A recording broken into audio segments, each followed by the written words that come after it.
So STI is short form for sexually transmitted infection. But just to clarify, it's not only sexually transmitted. Definitely, it can be transmitted via vaginal sex, but also oral intercourse, anal intercourse, and some can also be transmitted via kissing. So let's speak about the different types of STIs, or what is most commonly seen in our population. So I would like to classify this by saying that there are some bacterial infections like chlamydia or gonorrhea. Then there are viral STIs, out of which herpes is common, but the slightly more dangerous ones include hepatitis B and HIV as well. And then there are infections caused by bugs or protozoal infection, out of which trichomonas is one of them. And apart from this, we also have things like the crab lice, which are present in pubic hair, and they also come under the category of STIs. So each of these STIs presents some symptoms are overlapping, but then there are some specific symptoms for each of the STIs. And it's best to visit your doctor, not try to self-diagnose, so that we can run the right tests, figure out what type of STI you have, and then give the treatment accordingly.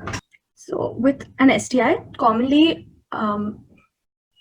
you may present with a rash, you may have a boil or an ulcer, a pus-filled boil inside, either in the vaginal area, little outside towards the vulva. STIs may also present on other body parts. Like for example, herpes may have boils on the lips as well, sometimes even on the fingers. So these things are to be looked out for. Other symptoms of STIs which are a little uncommon may include pain while passing urine, pain during intercourse, or something which we call intermenstrual bleeding, which means that bleeding between the periods, spotting, or it may even present as spotting just after intercourse. So these things have to be looked out for. Now, your question was that how they are different from UTIs. Right? So common symptoms of UTI would include burning while passing urine, also may have pain. So you have to look for a difference in the symptoms, whether you have any associated things that I said. You have to ask your partner if they are having any symptoms, because it's very important to note that some STIs are not symptomatic in women, but they may have symptoms in men. So this includes chlamydia and gonorrhea. Many times in women, up to 60% of women don't even have any symptoms. But if your partner is having any itching, any rash, swelling in that area, pain in the testicles, then maybe you also are carrying that STI, and both have to be tested. When we speak about yeast infections are not necessarily associated or transmitted by sex. They can happen even in infants, in pregnant women, in diabetic patients, someone who is obese. Sometimes if you've taken OC pills, hormonal pills for a long time, or a long course of antibiotics, you may get a yeast infection or a fungal infection after that as well. Commonly, if how to identify it in yourself.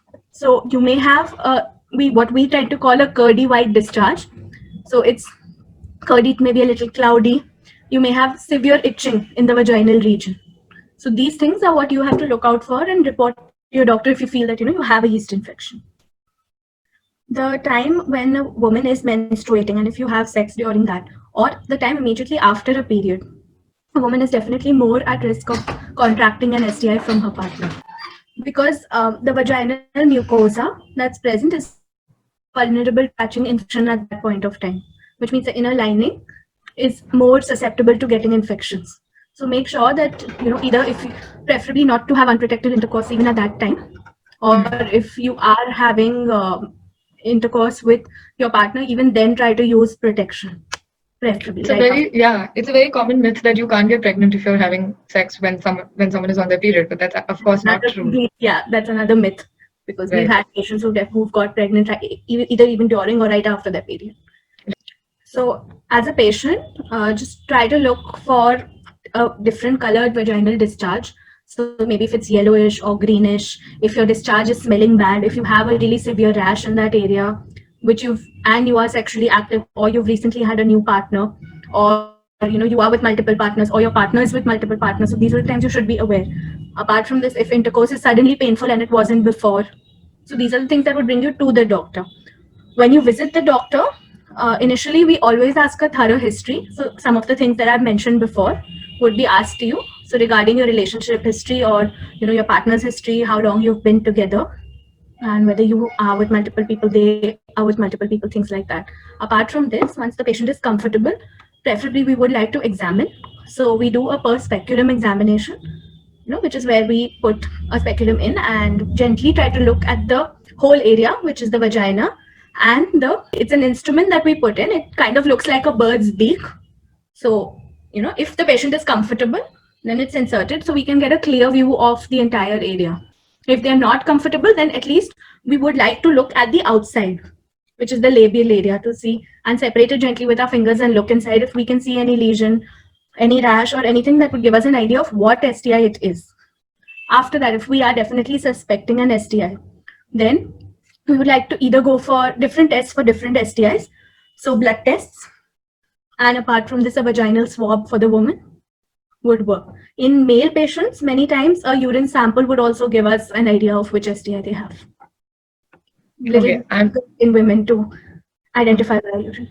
A vaginal swab, it's kind of like a earbud, to make it very simple. What you clean your ears with, it's like a long stick and there's a sterile cotton swab on top of it.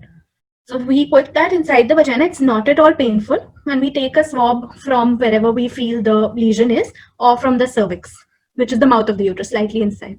Not a death sentence. I wouldn't like to use that strong language. There are two types of STIs. Some are treatable and some STIs are not completely curable, but they're definitely controllable. Okay. So bacterial infections mostly can be treated with antibiotics. So even if you have presented with that infection and it is severe, or you have come in late, then still we can treat it with IV antibiotics. Mostly we give patient oral, which means tablets. So most of the bacterial STIs are treated on OPD basis. Okay. Apart, the viral STIs have some issues because these, like herpes, hepatitis B, HIV, they present more severely. They can recur throughout life at times when your immunity goes down and things like that. So they should go to the doctor whenever they feel similar symptoms coming in, so they are treated. With HIV, of course, there's a big stigma, but the later drugs that are coming in do help to control not just the STI symptoms, but a lot of it affects other body systems as well. And the medicines do help to give the patient a better quality of life and a longer life. So that's another thing that I would like to say. And so STIs mostly are either curable or controllable. So don't worry. It's important that you visit your doctor on time. Try to identify that you could have an STI, and then the rest your doctor or gynecologist will do for you.